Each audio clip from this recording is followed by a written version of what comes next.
तर शेतकऱ्याचं गरगळतं पावसाळ्यात, तरी तो देवाकडे आशीर्वादात पावसाळा मागतो. तर रामकृष्ण हरी मंडळी, तर फुटलेल्या कौलांमुळं आणि खराब झालेल्या वाशांमुळं पावसात आपलं गरगळत होतं, म्हणून त्या दोन्ही गोष्टी आपण चेंज केल्या. आणि ज्या दिवशी आपण ते चेंज केलं त्याच्याच रात्री पाऊस झाला आणि घर तर जास्तच गळायला लागलं. आणि ते कायमुळं तर कौलं बसवताना आहे ना माझ्याकडून मध्ये गॅप राहिलं होतं. आणि त्याच्यामुळे आहे ना बाहेर कमी पण घरातच जास्त पाऊस पडत होता. मग काय, आमचे पप्पा आमच्या घरचे इंजिनियर आहे, त्यांनी खालूनच अख्खी कौलं नीट केली आणि पाणी यायचं बंद झालं. आता काही जण हे असं गळगळत ते म्हणलं टेन्शन घेत बसले असते, पण का टेन्शन घ्यायचंय?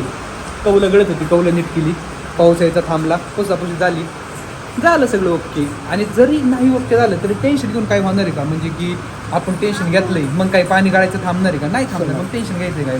आणि या भोगाशी असा आहे साधारण. तर दुःख आलं तर त्याला सामोरे जा आणि आयुष्य एकदाचे तर त्याला हसत खेळत जगून घ्या. पावसाळ्यात गरगळावा असं कोणालाच वाटत नाही, पण पावसाळ्यात भजी खायला भेटावा असं सगळ्यांना वाटतं. मग आता मी कांदा चिरितो आणि भजी करीतो आमच्या मम्मीच्या मदतीने. आणि तुम्ही पण तुमच्या हाताच्या मदतीने ना मला फॉलो करा आणि काहीतरी चांगली कमेंट करा. रामकृष्ण हरी. आणि आमच्या मम्मीच्या हातची भजी लयच भारी.